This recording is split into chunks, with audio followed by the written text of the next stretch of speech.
and welcome back, revolutionaries. Let's continue on with our previous chapter, that is chapter 9 in this video, starting from stage 2, the pre operational stage, which is somewhere between 2 years and 7 years old. So it's not like the stage is 2 years and 7 years old, it's like children who are between this age are going through this pre operational stage. As the somewhat about this pre-operation stage, the name itself tells us it's like a stage where we haven't completely understood how to do important operations yet. Operation means doing something, some particular task. It could be physical, it could be a mental task, but accomplishing a task, that is an operation. So this is pre-operation, before we start to complete tasks, before we start handling tasks on our own. This is that stage. So use of symbols start during this stage. Children start using symbols a lot. Language development also starts during this period. So children start understanding their language. They start uh, they start gaining critical skills over language. Children are unable to think things from other people's point of view during this stage, and therefore mostly do whatever they want to, regardless of the other person's feelings to his end. So people can't put them children can't put themselves in other people's shoes. Okay, it means they can't think from other people's situation, that how the other person might be feeling, what would he be feeling, or what his thoughts, his or her thoughts and feelings are. An example, if a child has an interesting toy, then other children may try to snatch it from him. And even if some adult forces them to give it back and try to teach them that it's wrong to snatch other people's things, they may give the toy back. So, what I'm trying to say is that, let's say that you and your friend are somewhere playing with a toy, and your friend brings out a new toy. Okay, well, assuming that you are between the age of 2 to 7 years old, and your friend brings out a new toy, and then you grab his toy, you don't want to give it back. Okay, let's say that you are stronger than your friend, and you fight with him over that toy because you really like it and you don't want to give it back.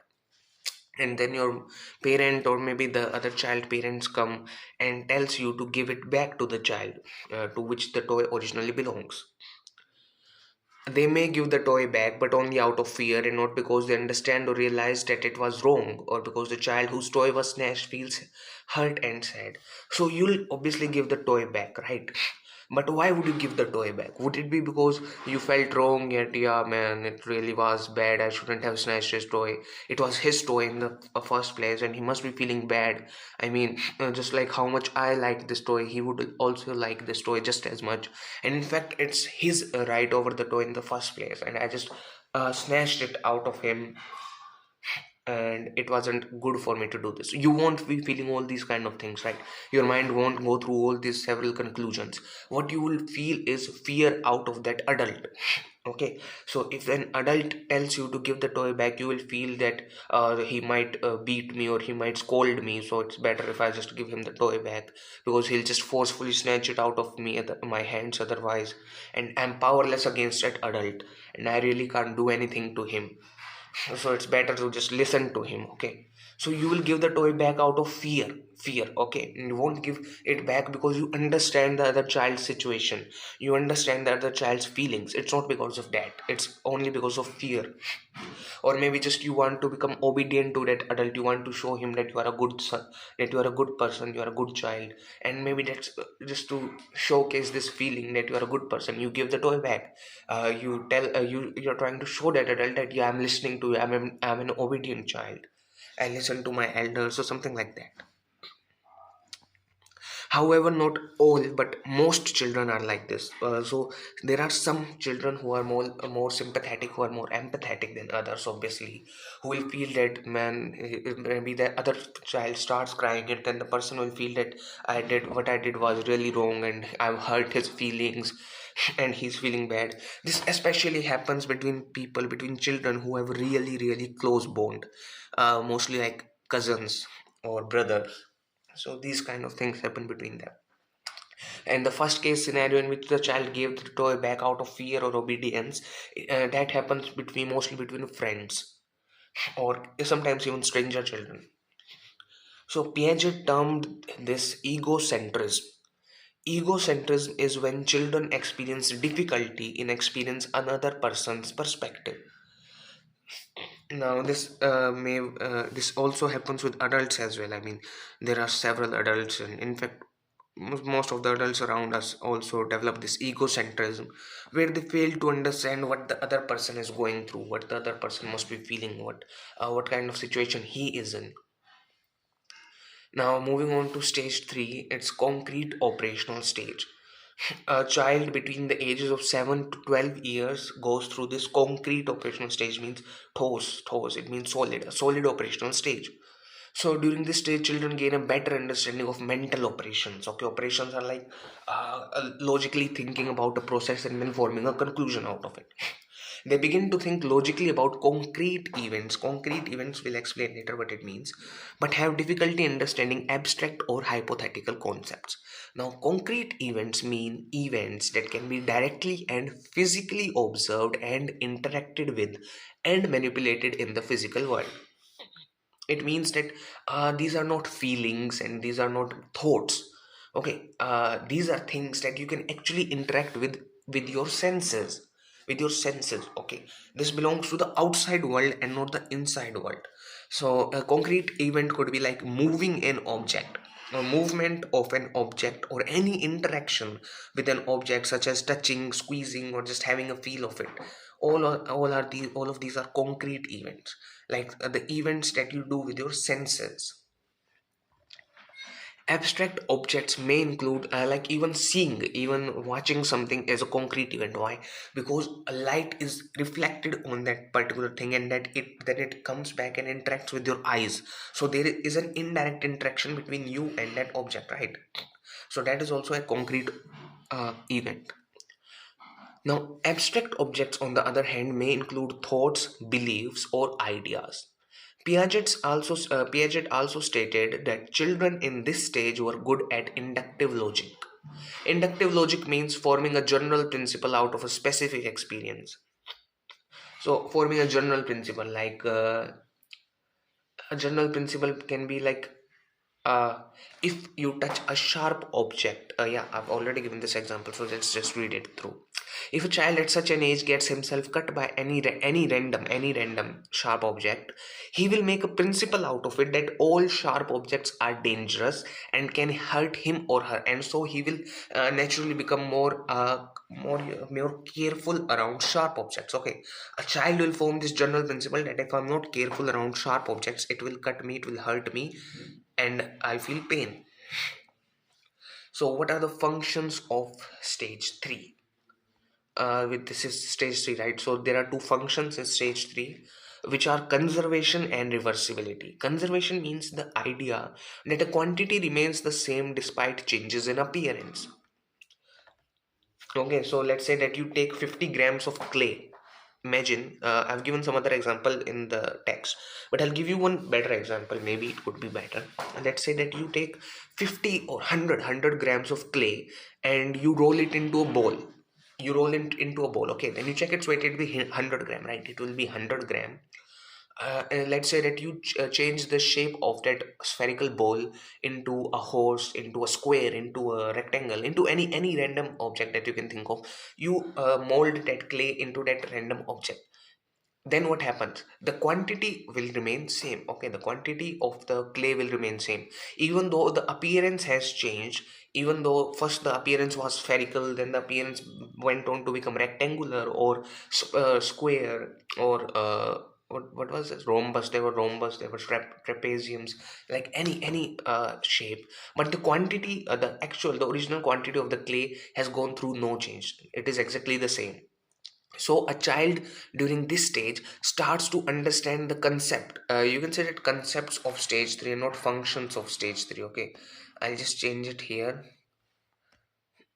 from functions to concepts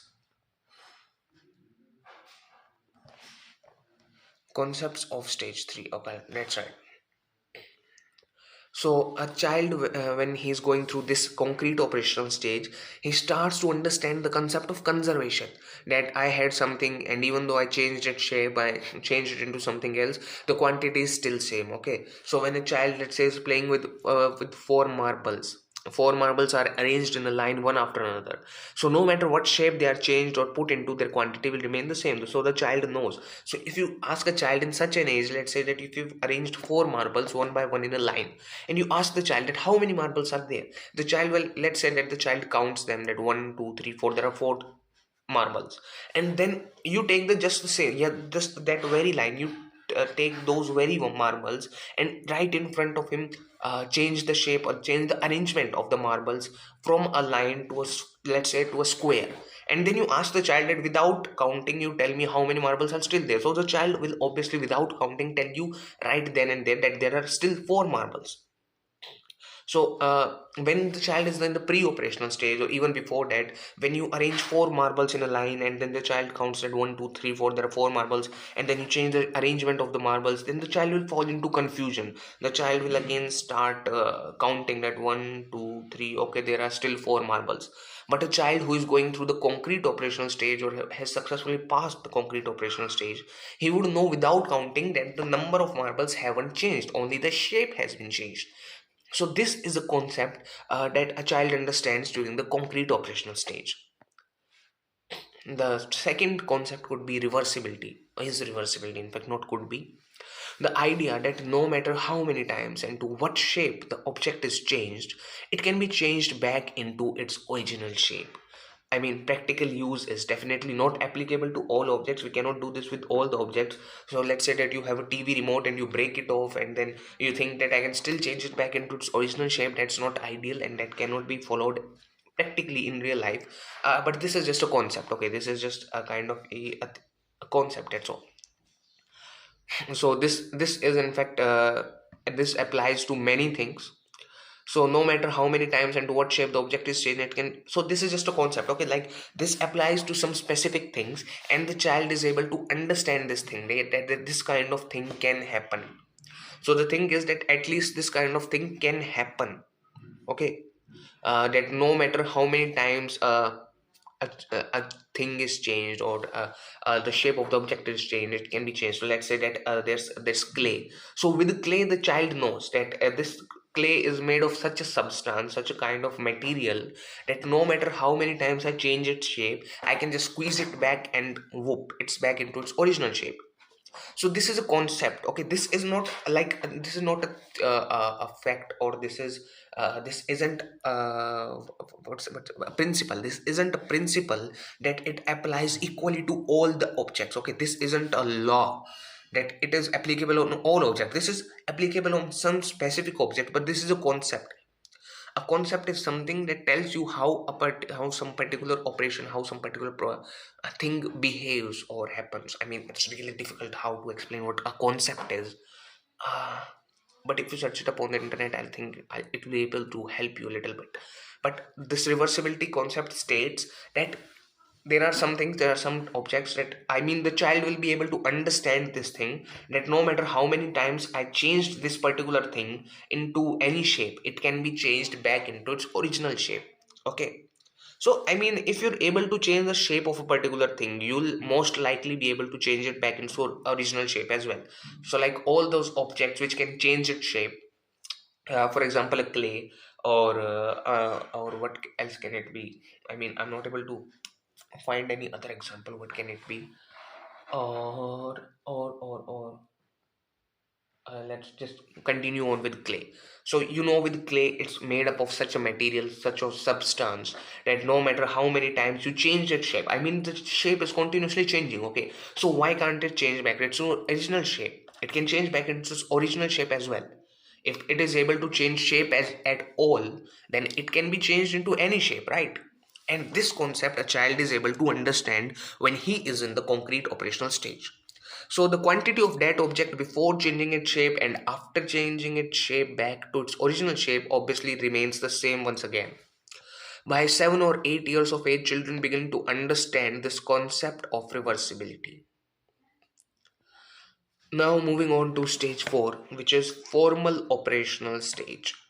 I don't know how many operational stages there are. Oh, this is the last, thankfully. So this is a child is going through formal operational stage between the ages of 12 to adulthood. Now they've written it adulthood, which I assume has to be 18 years. During this stage, children develop the ability to think about abstract concepts. Okay, we talked about abstract concepts just in the previous previous stage. So no, the one before the previous stage. Okay, here abstract concepts are here. So abstract concepts are may include thoughts, beliefs, or ideas. That is things that we don't interact with physically.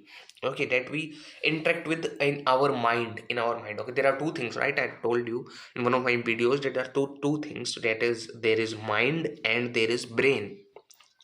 Brain is the physical part and mind is the mental part, or a more abstract part. Okay, more a part that you cannot physically interact with. So your mind handles most of the, like your brain can also handle the abstract concepts. Okay, and so these abstract concepts are things that you can't interact with physically, and they include ideas, they can include theories, they can include hypotheses, or they can include thoughts, simply random thoughts, anything. They include feelings as well, I'd say. So what are the functions of this stage, or can we just rename them as concept once again? Let's see. Logic. The first one is logic. The logic in this stage is exactly opposite of the logic of the previous stage. Okay, so in the previous stage there was a concept of logic, but in this stage there is again a concept of logic, though it is completely inverse to the first one. In this stage, they develop the ability to use a general principle to determine a specific outcome. So in the previous stage, logic was the logic was that you achieve a specific outcome and then you form a general principle out of it. But in this case it's the reverse, it's the opposite, that you form a general principle first and then you reach a specific outcome through that general principle. Okay, so a general principle could be that whenever a person sees or is forced to do something he or she doesn't like, then they will get upset and angry. So, like a person who has high logic of the formal operational stage, they are usually innovators, they are thinkers, they are philosophers, they are mostly innovators, yeah, because they are like they can form the conclusion first and then find out their way to the starting to the process. They first form the conclusion, but they first form the result, and then they trace their way back to the progress, to how the conclusion came out to be. Okay, so that is how they are such they are able to innovate anything, they are able to invent anything. These are the people who are inventors. And so let's say that you form a general principle, that a general principle, for example, a very basic, a very big general principle could be that the earth will end, or the earth will get destroyed at some point of time. Now this is definitely, I mean, this is a general principle as well, but this can be said to be a theory or a hypothesis as well, since this hasn't exactly happened as of now, and it hasn't been established as well that the earth will ever end, ever get destroyed. But this is only natural. Okay, this is a principle that we are all aware of and that we all accept universally, that the earth will get destroyed at some point of time. It could be hundred thousands, millions, billions of years later, but it will eventually get destroyed, because nothing is permanent, or nothing physical is permanent, you can say. So now a person has formed a general principle that the earth will get destroyed. Okay, but he or she now needs to determine the specific outcome, that what will be the particular outcome that will destroy the earth. Now we know that the earth will get destroyed, but what will be the specific, what will be the particular outcome, the specific factor that will destroy earth. Now that factor can be, there can be several things. The earth will slowly degrade over time, over millions or billions of years. It will slowly weaken up and then just crumble into pieces. It could be that humans would have created so much pollution, so much anarchy all over the earth, that the earth will slowly consume itself. It can be said that a huge asteroid or something, some extraterrestrial object will just hit our earth and destroy it, crumble it into pieces. So there can be several theories. Now all these specific outcomes, all these uh, everything that we're trying to gather up, to find out the specific outcome, all these specific outcomes are as of now only theories. Okay, And the general principle is that earth will get destroyed, the earth will eventually die, the earth will become like boom. And what we're trying to figure out is what would be the specific outcome. And the specific outcomes are just theories, okay, they are theories. Now, another example of a general principle could be that you compare yourself and your friend, and you form a general principle that I am different from my friend. Now, this is pretty obvious that you are different from your friend, okay, and everybody knows, everybody accepts this fact that everyone is different. But what the logic in this thing will be that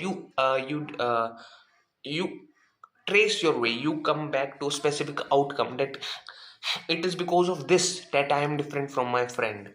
Okay, so you, let's say that you finally manage to reach out to the term genes, and you are able to tell that I am different from my friend because I have had different genes than my friend, and I had a different environment than my friend. So when you reach to these conclusions, these outcomes, this is what depicts, what shows your logic of formal operational stage, of course. So it is like this. So like, you know something, but uh, are you also able to determine its reason, or the factor behind it? So you know something, but do you know why that thing is how it is? Okay, so let's say that your phone is of black color, but do you know why it is of black color? What's the reasoning behind it? What is the reason behind it? Now, studying another example, a general principle could be that whenever a person sees or is forced to do something he or she doesn't like, they will get upset at and angry. Okay, so the general principle is that whenever you ask somebody to do something that they doesn't like, they will get angry. The specific outcome from this principle could be that if you don't study or play games for very long or talk rudely to your parents, they will get upset and angry at you. Okay, so what is this? What example did I give it? Actually, after writing all this, I have forgotten myself what the reasoning behind this example was. The ability to use a general principle to determine a specific outcome. So in this case, like whenever you ask a person to do something that they don't really like, uh, then he or she will get angry. Okay, so in this case, whenever they get angry, like or we can consider an example. Let's take, this is not specific outcome. This is in fact an example, that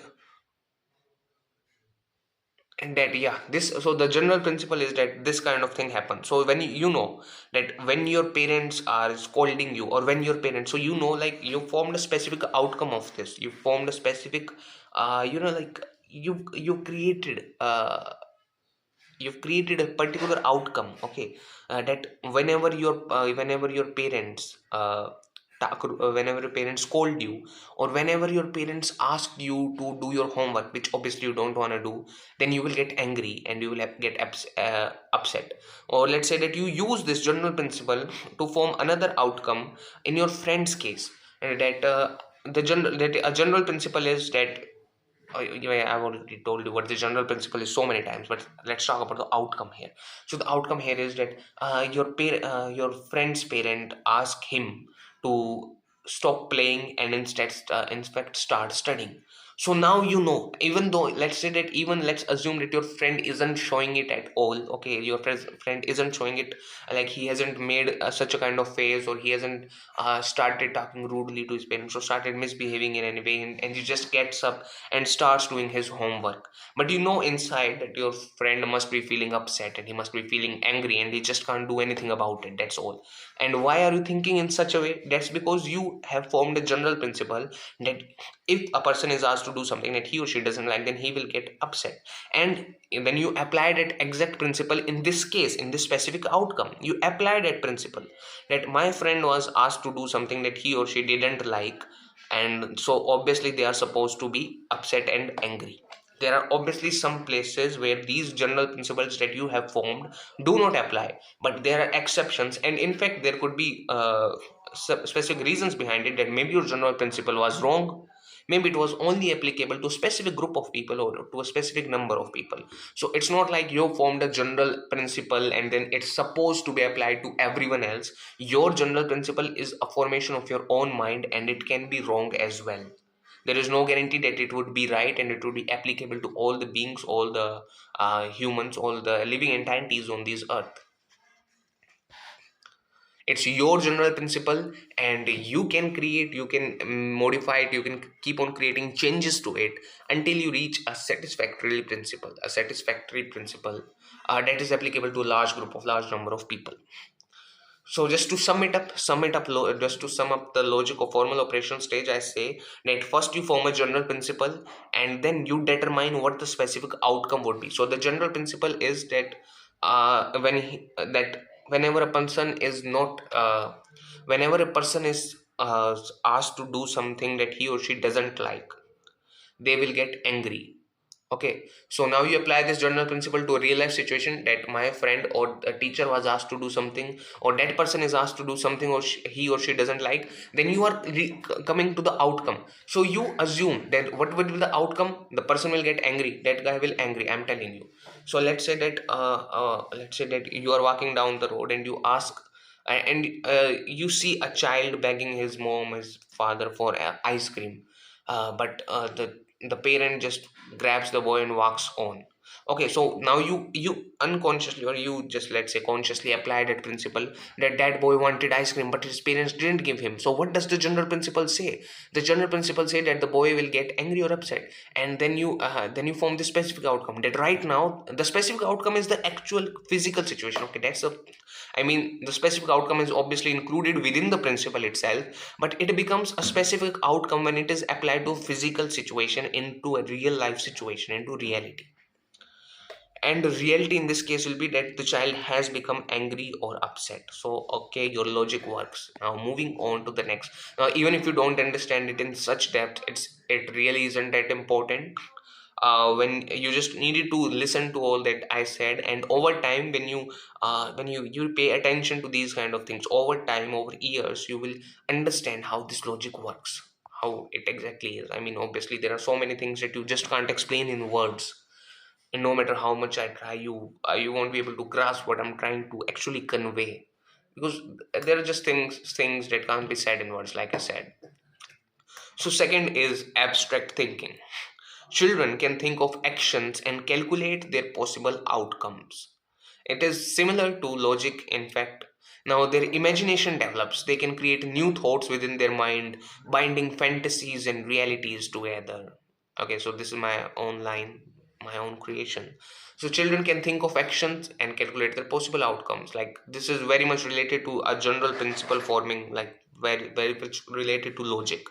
So the children think of an action that, let's say, let's continue on from our previous example, that the child was playing games and the parent asked the child to stop playing games and start studying.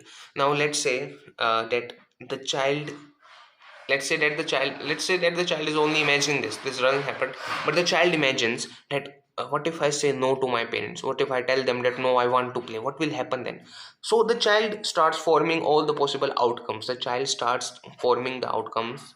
He starts thinking that maybe my parent will get angry and then tell me that no, you must stop playing games right now and go to study. Maybe if I argue a little bit more, they'll slap me or they scold me really bad, or maybe they'll just shut down my game forcefully, or maybe they'll just take pity on me and they say, okay, you can play for 5 more minutes or you can play for 10 more minutes, but then you'll have to study. So the child starts thinking of actions and what their outcomes would be. So the action was that the child denies to stop playing games and start studying. And then he starts and then there are specific outcomes that follow this action. And all of this, the child is just assuming that if I say this, then what could be the outcome? If I say this, then what could be the outcome? If I say this, then what could be the outcome?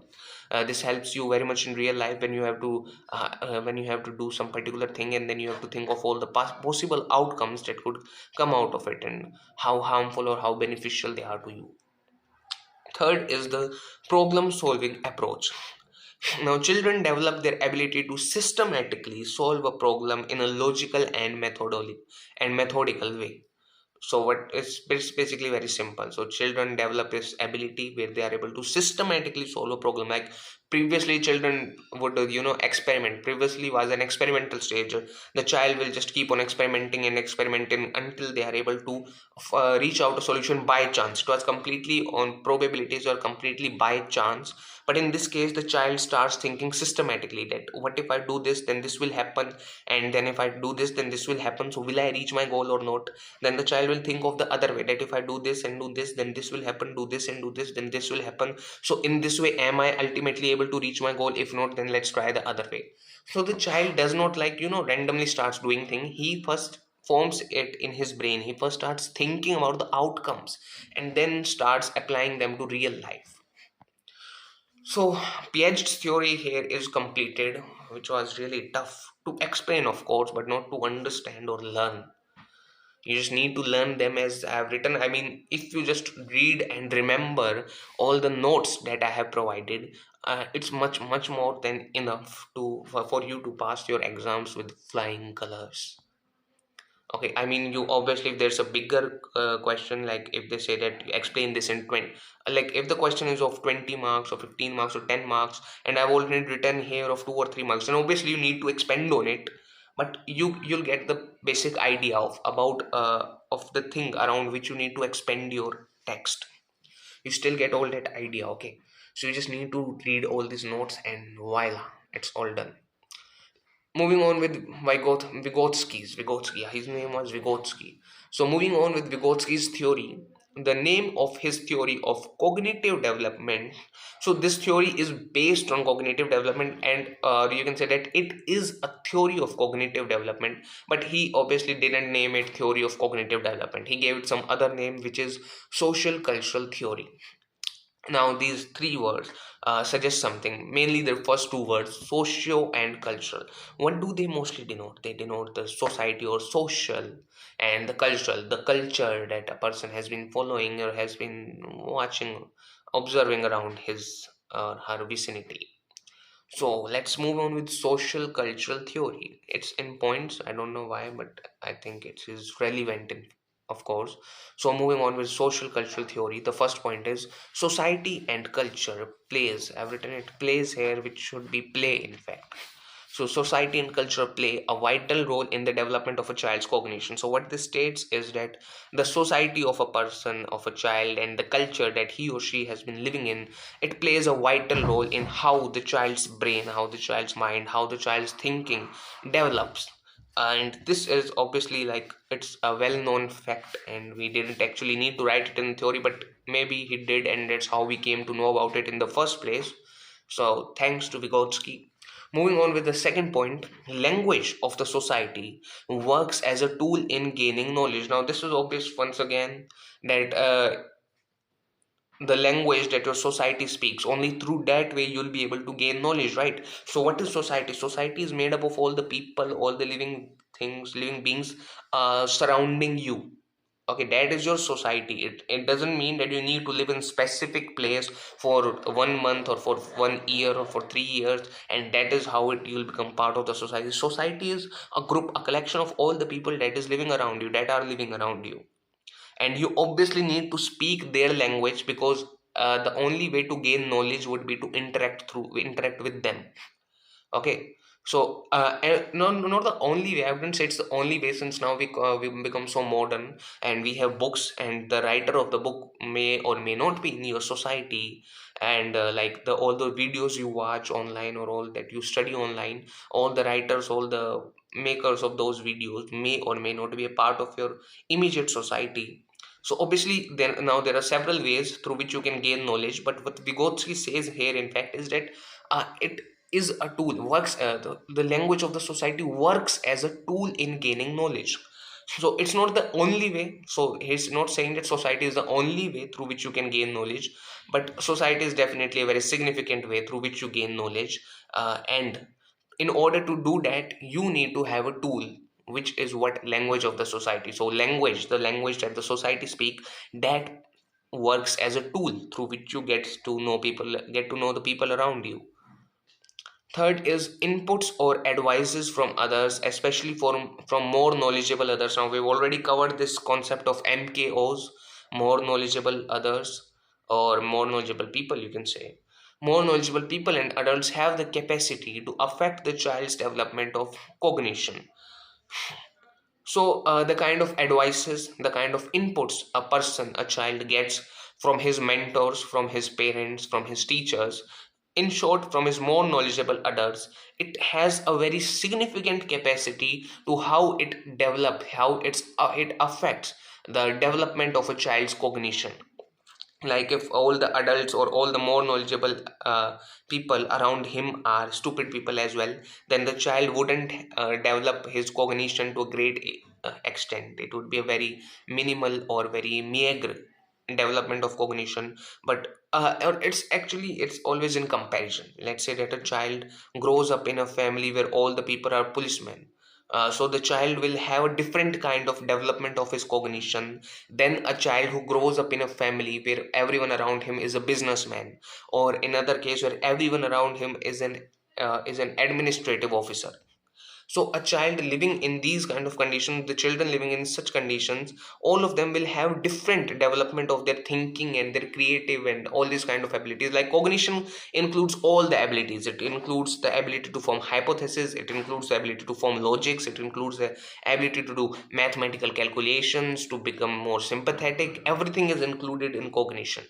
So a child living in a place where there are businessmen around him, he might be good at socializing with other people. And child living in a people in a place where there are policemen around him all the everywhere, he might be better in preparing for government exams, or like how to get his way around things, or how to make people to do his bidding, or how to make people to follow his lead. He can be my kind of a leader like person, where the businessman would have some other qualities. And all these qualities, all the qualities that you can think of in a person, except for the physical qualities, that is the appearance. Appearance is also sometimes highly affected by the cognition of a person. So generally, all these things are basically determined by the cognition of a person, about how he thinks, how he acts, and how he interacts. Okay, and this is highly affected by the kind of people that he live within, that he live among, because those people constantly advise and gives him inputs. Okay, so you get what I'm trying to say. Now this is really layman stuff, this is very basic stuff, and everyone is of course aware of this. So let's just waste our time on explaining the concepts and complex theories that you are not aware of. Now, central concepts of the theories. Now we move on to central concepts. Okay, so we didn't explain MKOs, more knowledgeable others. That's my mistake. I'm really sorry about that. Like astute Mitleid. So this is in German for I'm sorry. So, first is more knowledgeable others. Vygotsky defined intelligence as the capacity to learn from or through instructions. So, Vygotsky says that intelligence is your capacity, that is, how much you can learn from or through instructions. Let's say that four people are arranged in a line and they are told to do a particular task, the same task, let's say, and all of the four are given the exact same instructions. Okay, so but one person will do the task in a better way, the other will do a task in a worse way, the third one will do a task in a maybe in a different way.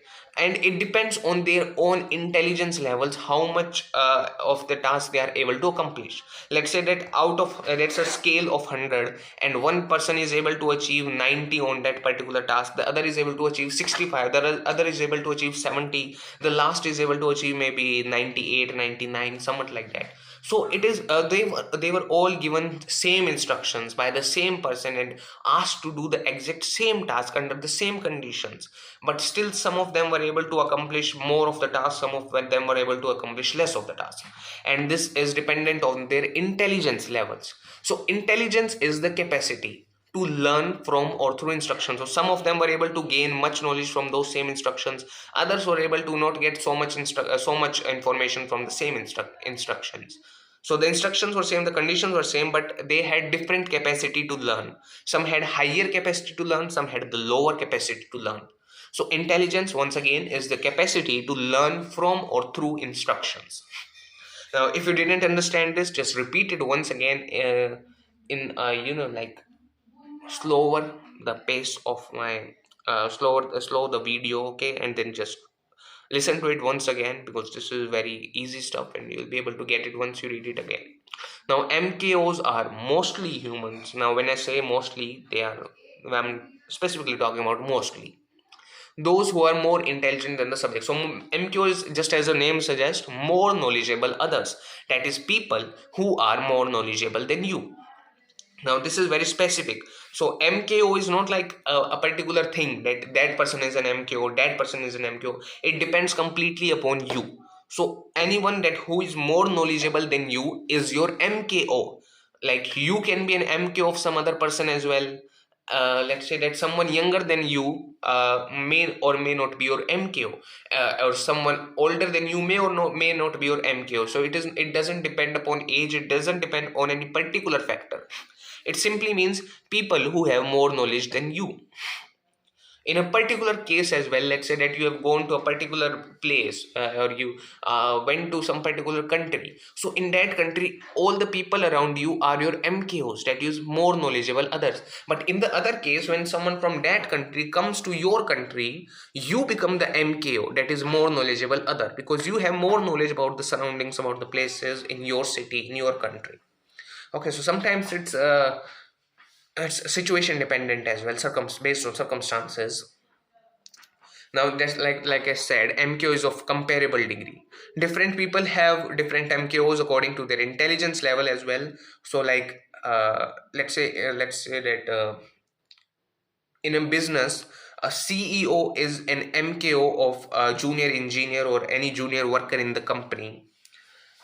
And let's say that another CEO of some bigger company is the MKO of that CEO of that smaller company. Okay, so like people have MKOs according to their intelligence level, just like I said.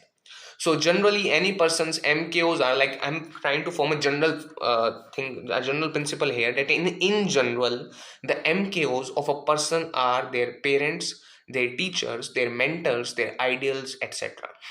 However, sometimes an MKO can be a computer as well. Okay, so computers have obviously more knowledge than us. So in some cases, an MKO can be a computer as well. Now, zone of proximal development. What does ZPD? What does this mean? Zone of proximal development.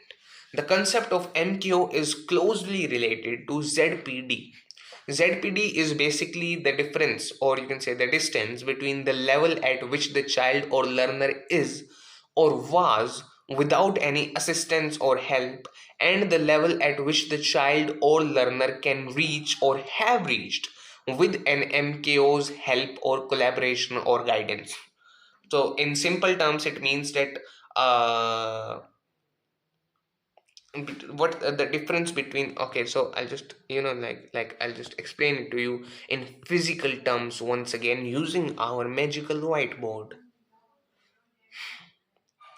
which obviously takes a lot of time to open up, even though my tab has 6 GB RAM, I believe, but still it's taking too much time. Yeah, just open it. 3, 2, 1 and 0. Yeah, finally.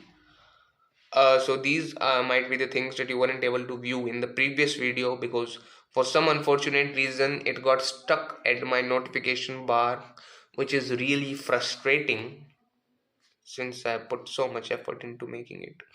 So let's say that this is a line. I know it's not a pretty straight line, but let's say this is a line, and the child is at this point in the line, and with the help of an MKO or with the guidance of an MKO, I mean this line can represent anything. This fuck. So this line, yeah, this line right here, from this point to this point, that is what I'm trying to say. This line can now represent, like it can represent anything.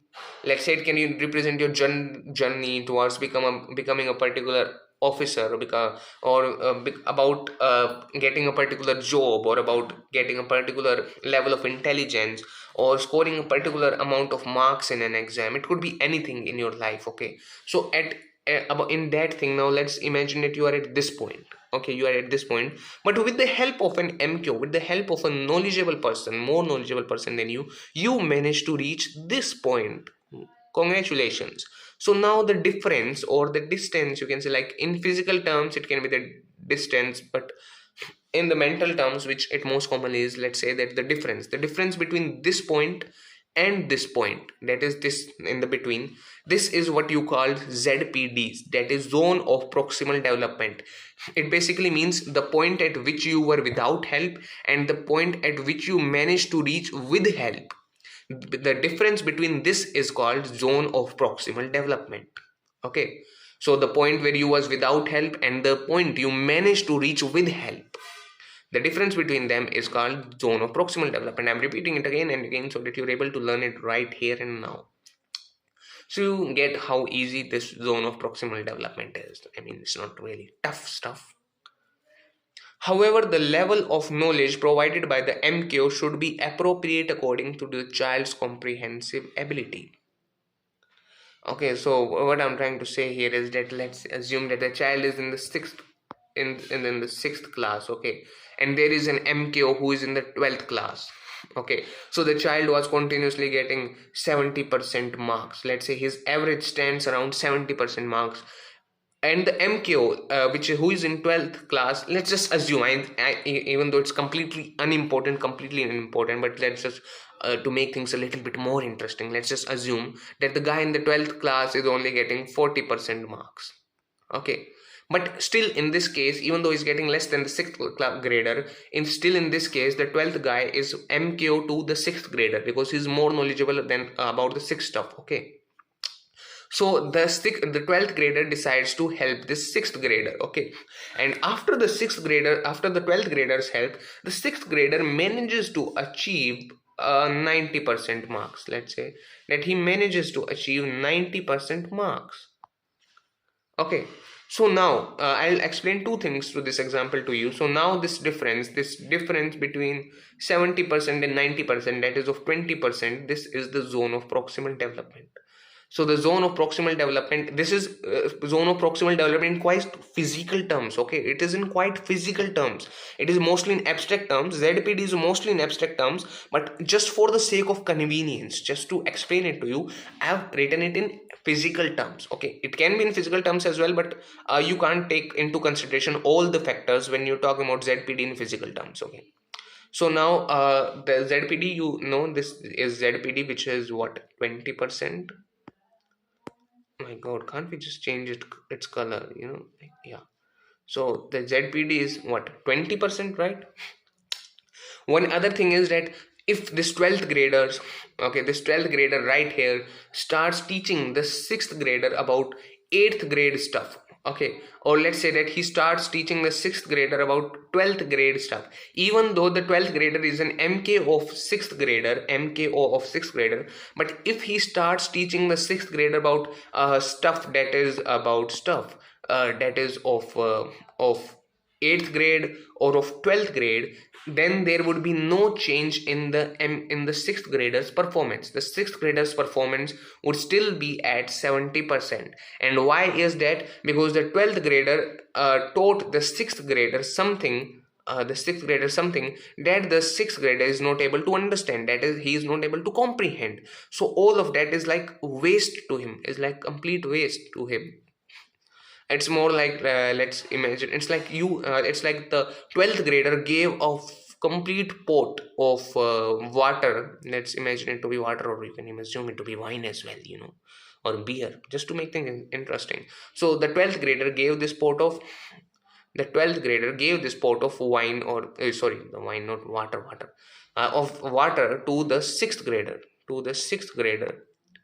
But there is no hole in this pot. There is no way that the 6th grader can crack this pot in any way. Okay, so unless the 6th grader manages to crack this pot and finally have the water within it, it is completely useless to the 6th grader, right? It won't affect his performance in any way. It is completely useless.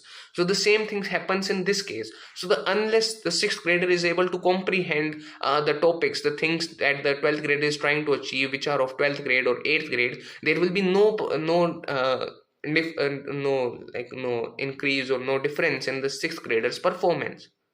There won't be any difference. Okay, so whatever the MKO is teaching you, is telling you, you must be able to comprehend it as well. The MKO must also tell it in such a way, in such a language, that you are able to comprehend it. Just like I can be your MKO. Okay, I am your MKO, I am your more knowledgeable other. For everyone who's watching this video, I am your MKO, and I am always trying to tell you, I'm always trying to explain to you things in such a way that you are able to comprehend them very easily, like with very little effort.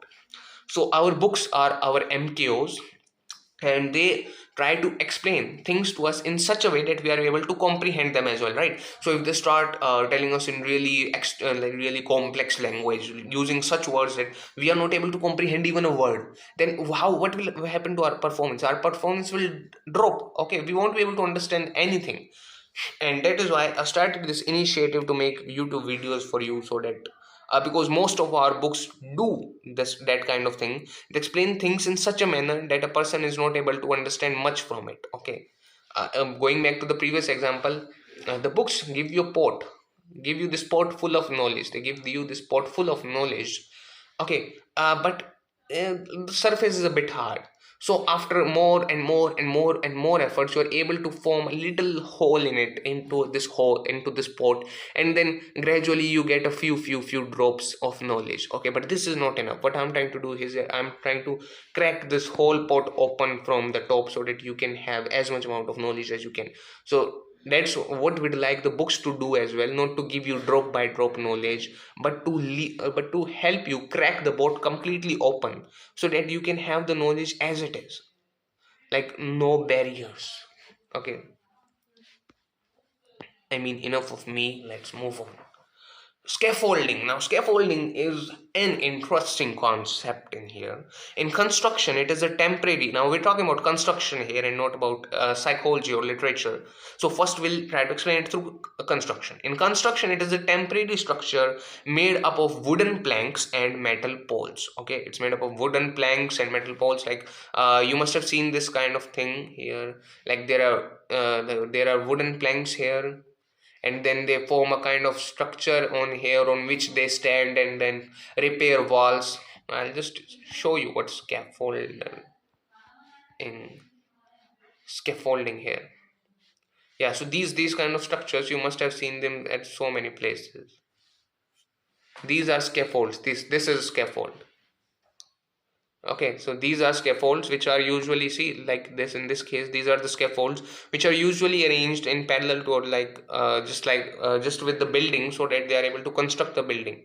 Okay, they stand on these scaffolds, and that is how they are able to construct the building. But you don't see the scaffolds once the building has been constructed, right? Why is that? Because once the building has been constructed, once the work is done, then they reassemble the scaffolds, they remove them. Okay, so they are not a part of the building, they are arranged with the building just to help build the building. It is very similar here, to support the workmen in construction repairing of a building. In psychology, it was used by Vygotsky to denote the temporary instructional support provided by the MKO to the child or learner while teaching him or her a new skill. So when the MKO is teaching a child a new skill, he is there to help him. He helps the child whenever the child is unable to solve a particular problem. Whenever the child feels that something is difficult, the MKO comes up and helps the child, give him instructions, gives him hints. Okay, but once the MKO knows that, okay, now the child is able to do this on his own, then the MKO removes his support. Then the MKO said that from now on I won't help you in this thing, and you will have to do these things yourself. Let's say that the MKO is trying to teach how to solve a particular mathematical sum, how to perform a particular mathematical calculation. So once the MKO is satisfied that now this boy can perform or can solve these specific types of at least mathematical problems by himself, then the MKO removes his support, that from now on I won't help this child solve these mathematical problems. Even though if he faces some difficulty later on in his life, he must solve it by himself, because now he has the skills, now he has the knowledge, and he just needs to work a little bit harder in order to solve any kind of such problem. So the MKO then will remove this support. After the skill is taught successfully, the instructional support is withdrawn.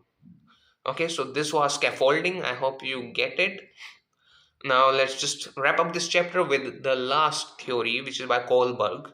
So moral development, This theory is about moral development now, not about cognitive development. It's about moral development, which is Kohlberg's theory. Now, Kohlberg, in Kohlberg, H is silent.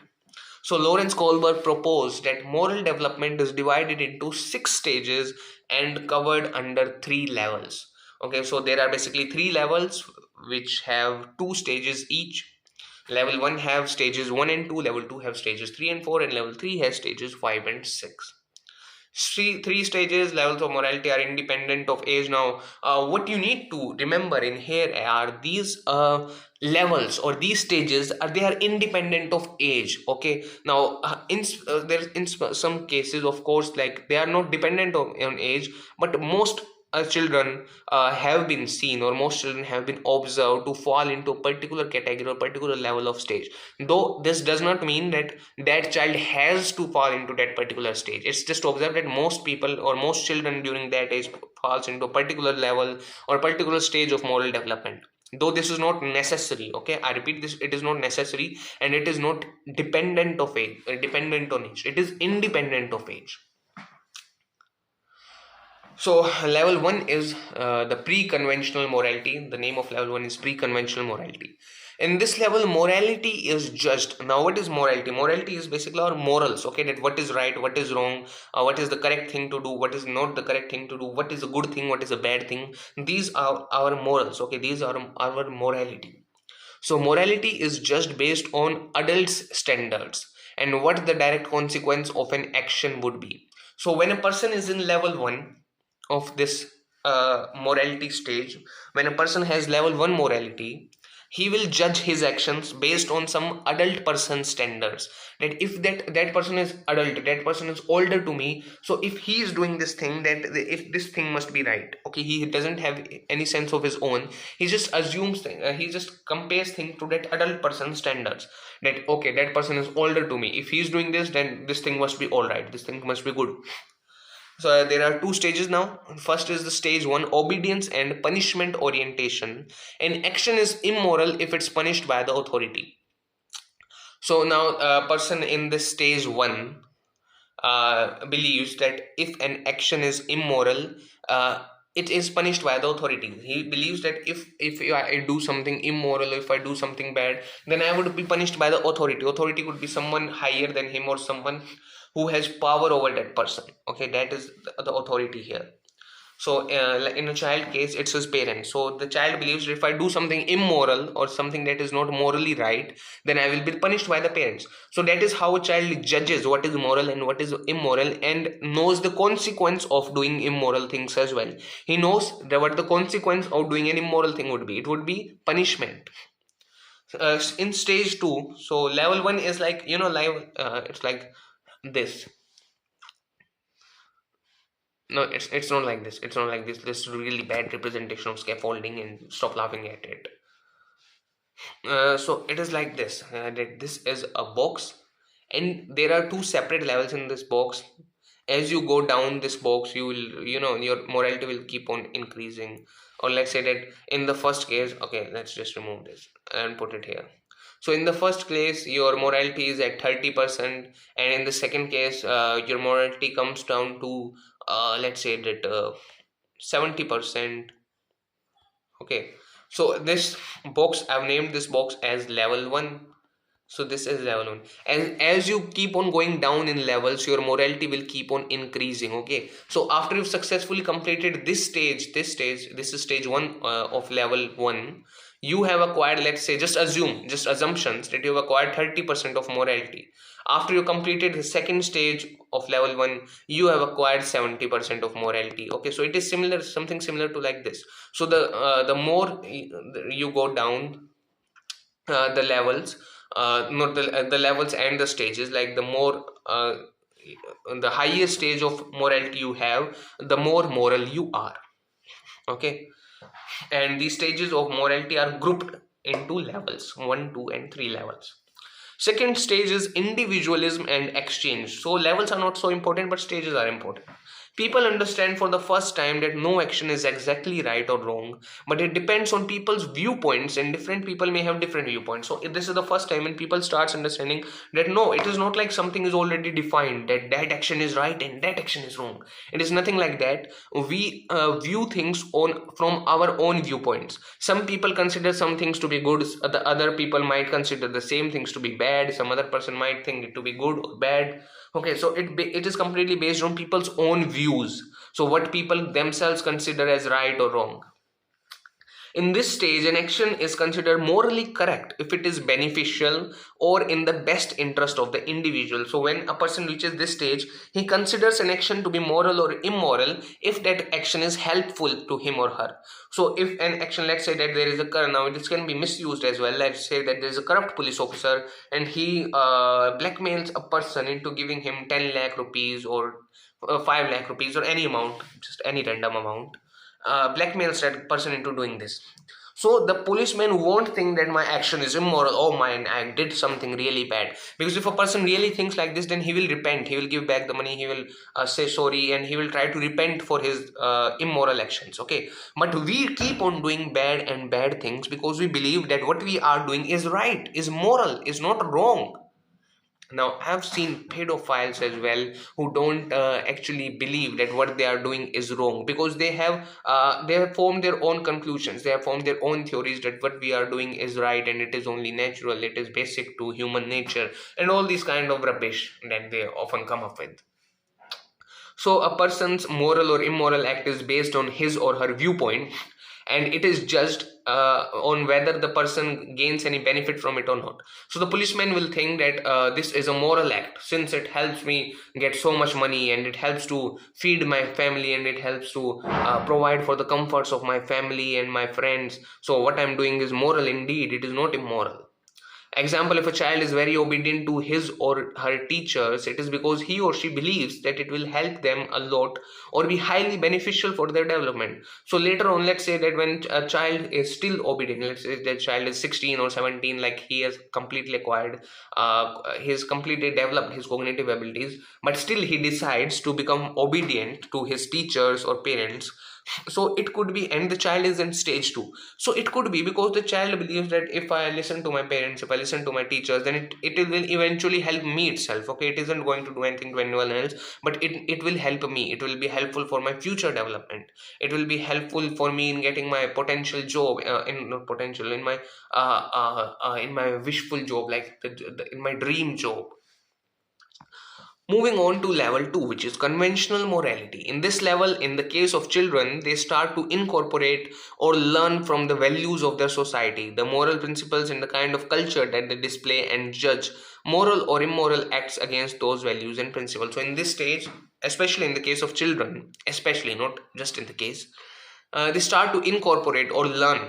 So they start learning things from their society. So what does the society consider as good, what does society consider as bad? If a person is living in a society that does not consider short clothes to be bad, then the child will learn from this. The child will incorporate this into his own principle, and he will also start assuming that okay, wearing short clothes is not bad, it is fine. But on the other hand, if a good child, yeah, if a obedient, if a good child, because I'm personally against wearing rather short clothes. Like wearing short clothes is fine, but wearing excessively short clothes is definitely not fine, and I'm against it. No, no comments, just a personal opinion. Okay. So on the other hand, if someone good and moral like me lives in a society where people believe that wearing short clothes is bad, it is immoral, then the child will pick up from those values, will learn from those values, and put it into his and form his own principle that okay, wearing short clothes is really bad. I should stay away from such people. Such people are not good. So this is what happens. This is basically an overview of what happens in this level. Now stage 3, good interpersonal relationship. In this stage, rather than the act or deed itself, the intention or motive behind the act is judged. So rather than looking at what the person has done, why the person has done it is more important. Okay, so let's say that a person killed someone. So if people are at stage 3, Other people might assume that he killed someone. My God, he killed someone. He killed some. No matter what the reason behind it would have been, he shouldn't have killed that person. What is the reason behind it? I mean, they will not stop and listen to your reason. So in stage 3, what happens is that uh, people or people other people or the people who are in stage 3, they judge their action, their deed, based on their motive, based on their intention. So if you had to kill the person because he was threatening you, or because your life was in danger, then you will judge the act as morally correct. So let's say that you yourself are in stage 3 and you had to kill someone to save your own life, then you won't think of it as, man, I did some really bad thing, I killed someone, and how can I ever repent in this life? You will in fact take it as a moral act, moral deed, that yeah, he was going to harm me, and he could have harmed some other people as well. He had a really bad personality, and he was not a good person, he was an evil person, he was trying to kill me, and I had to do it in order to save my own life. So you won't consider that I did some really horrible act and I have done some evil, I have sinned and I need to repent for it. You will take it as that, yeah, I did a moral deed, in fact I did a moral act, because you are judging based on the reasoning behind that act. The behavior or action of the individual is considered morally correct or good if the intention behind the behavior is to gain the approval or the consensus of society as a whole. Now, this is another concept within stage 3, and which is, now the first thing was that if you yourself are in the stage 3, okay, then how you will judge an act to be moral or immoral based on your intention or motive behind that. If you yourself are in stage 3, I repeat, but let's say that you are not in stage 3, or you are also in stage 3, but we are now viewing it from others viewpoint. Now we are viewing it from society's viewpoint, that if your society is moral is in stage 3, or if the people judging you is in stage 3, then they will judge you based on whether what you did was to gain the approval of the society, that whether what you did was in accordance to what the society approves of, or whether what you did was to fall in with the society, was to get along with the society. So if the society is of murderers and you committed a murder just to get along with the society, then the society will say that, yeah, you did a good thing, man, this was morally right. But if the society of is of sympathizers, is of people who only and only kill unless who do not kill unless or until their life is in danger, and you had to do something in accordance to that, okay, so so what you did was, I mean, you didn't do it to gain the approval of the society, but what you did managed to gain the approval of the society. So the society will consider you that what you did was morally right, man, I can understand it, it was understandable, you had to do it. So the subject is judged as morally good when his or her actions are motivated by a desire to be accepted and approved of by others. Okay, so like you could have thought that, no man, no matter what happens, I'll just get myself killed. So the society will judge you like, what, ha, he was such a stupid person, get himself killed just to save the ass of some other random individual, some random stranger. But if your action, I mean, like when you're doing such kind of thing, obviously your motive is to save your life, right? But somewhere subconsciously, somewhere inside your brain, subconsciously, it is working out that if I do such a thing, that the society will award me, that the society will accept me, will approve this act, so I can indeed do this act. Okay, so that's why this is what stage 3 was. And so the society will consider your act to be morally good. Yeah, these are a real pain in the ass, explaining these moral concepts, because I really have a limited information on this, and the books help only very little. Stage 4, maintaining the social order. This stage is when people start judging their own and other people's actions as moral, as long as they are doing their duty, following the law and maintaining the social order. So now, no matter what happens, as long as you're following the law, you are maintaining the social order, and you are doing your duty, it is all correct. So let's say that a policeman killed a criminal. So there are some empaths, there are some people who might think that there was no need to kill that person. They could have just put him in a jail. He could have reformed. You should have sent him somewhere to repent for his sins, to reform. Okay, now there are some psychopaths like that, of course, including me as well. So who will think that they could have done that? But people who are in stage 4 themselves, now they will consider this action as moral because the policeman did his duty. He followed the law, because lawfully also killing a criminal or encountering a criminal is correct, is right. And he also maintained the social order, because if the criminal had got off, then the criminal would have, just committed his heinous, his violent acts all over again, and disturb the social peace, the social order. So what the policeman did, he did all these things. He did his duty, he followed the law, and he maintained the social order. So he will be judged as morally right. His behavior would be judged as morally good by people who are in stage 4. Level 3, post conventional morality. Now, this is really out of this world level.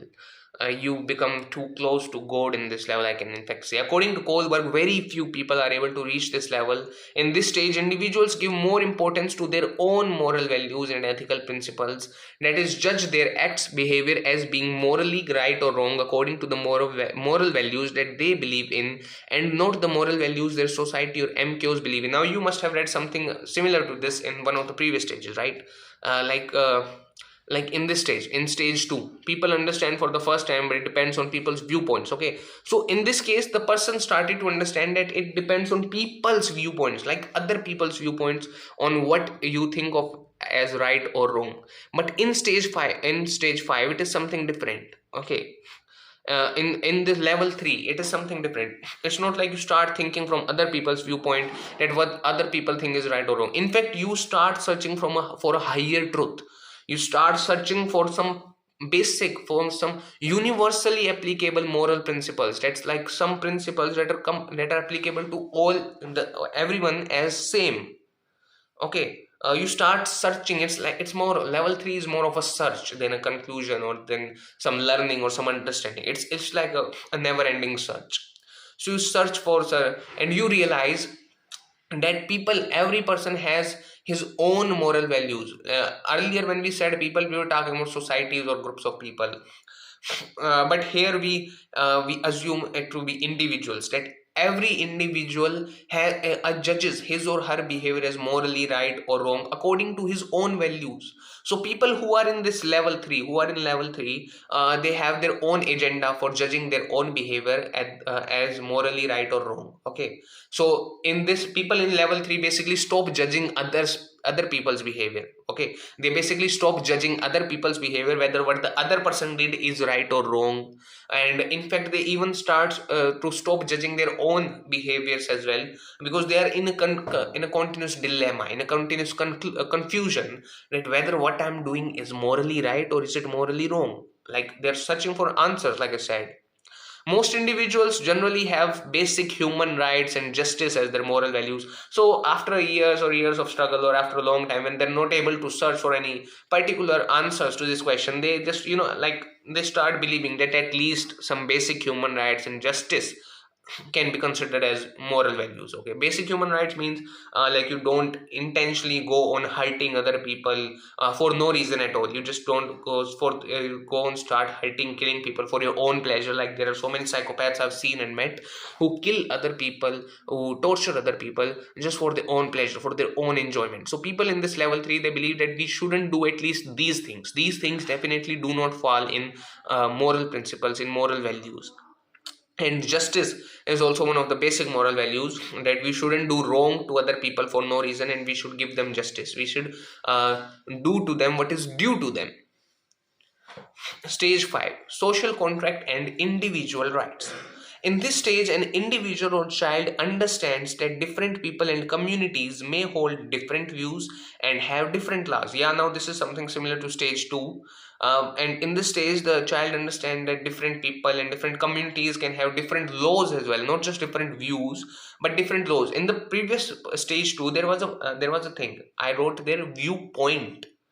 In this one, I'm saying view. So viewpoint and views are different. Views are personal specific beliefs, and viewpoints are the situation from which you are looking, or the circumstances in which you are, and from which point you are looking.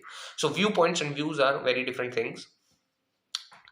what might be immoral for one community may be quite normal for the other community. One general moral principle is that each individual must respect and follow the laws, but laws are created by society and are not rigid edicts and should change with time and need of the society. So, one general principle, like I said, stage 5 people don't hold so many moral principles because they're constantly searching.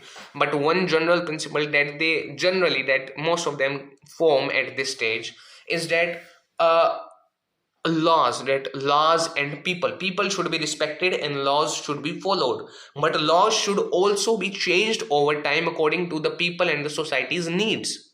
Okay, so laws are not very rigid that they can't be removed, that they can't be modified. They need to be followed, but they should also be changed over time in order to suit the need of the society and the people, because they believe that people and society are more important than laws, and not laws are more important or above the people. Stage 6 is the last stage. Now this is universal principles. It is like a conscious, like connecting your consciousness to the unconscious or to the universal consciousness. Okay, it's more like that. It's like this stage does not make any sense at all. You just need to feel it, you need to be there in order to understand what it exactly means. So no matter what I try, no matter what I say, I won't be able to explain it to you what stage 6 actually feels like. In fact, I myself have occasionally have only glimpses of stage 6's moral principles, moral conventionalities. So I won't be able to explain what stage 6 actually feels like. This is the last stage of morality, and this stage transcends. Transcend is a very appropriate word for it, though. Transcends beyond society's rules and regulations. In fact, even beyond any individual's rules and regulations as well. This stage is more of a quest, okay, where each individual is searching for a universal morality, some specific principles of morality that fits all and are universally accepted and perfect from every angle. So they are looking for moral principles or moral values that are applicable to everyone else, irrespective of their situation, irrespective of their viewpoint, irrespective of their society. They are searching for such universally accepted, universally applicable laws. And like I said, this is just a search. So I hope you all also keep on searching and finally able to solve the mysteries of stage 6. Till then, this chapter is finished, and see you in the next video.